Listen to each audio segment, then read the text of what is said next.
E noho ana tātou, I raro I te tuanui o te whare Parerārua, I runga I te whenua nei o Hauhunga, he wāhi whakahirahira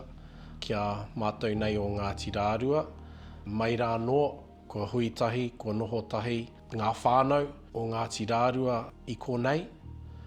e piritahi nei tēnei whenua ki te tihi pā tāwhito o te iwi nei, I te wā o tō mātou nei rangatira, Te Tana Pukekohatu,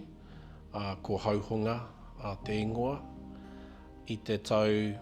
1884, I tū mai he whare karakia I konei, I raro I te mana o te hāhi weteri ana. Ko te whare karakia he tohu maumahara ki te tamaiti o tō mātou rangatira o taua wā, rere Pukekohatu, te mātāmua o Te Tana Pukekohatu, ko rore rāua ko iri hāpati, ngā mātua o tēnei tamaiti, I mate ia I te ika Māui, I te kura I reira, I taua wā ko tō rāua wawata, māna hei mineta mo te iwi,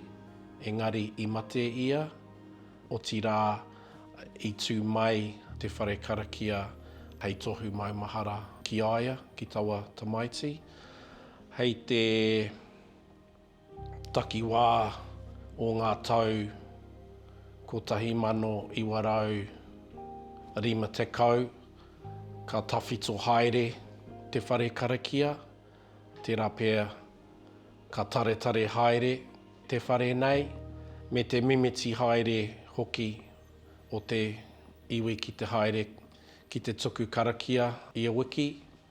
Ko te tino raru kaore he mineta a iwi, e hara te iwi e whakangaro te whakapono, engari toru noiho ngā mineta Māori mo te hāhi nei. I te tau 1984, ka huri te whare tōna rautau, I hui te whānau ki te whakanuia te whare, engari ko te whakaro I puta mai, me whakawātia tēnei wāhi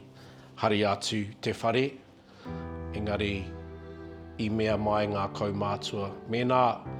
ka hari atu e koutou te whare, me whakatū he whare hou I konei. Nō reira, ka tū mai a te whare nei a Parerārua.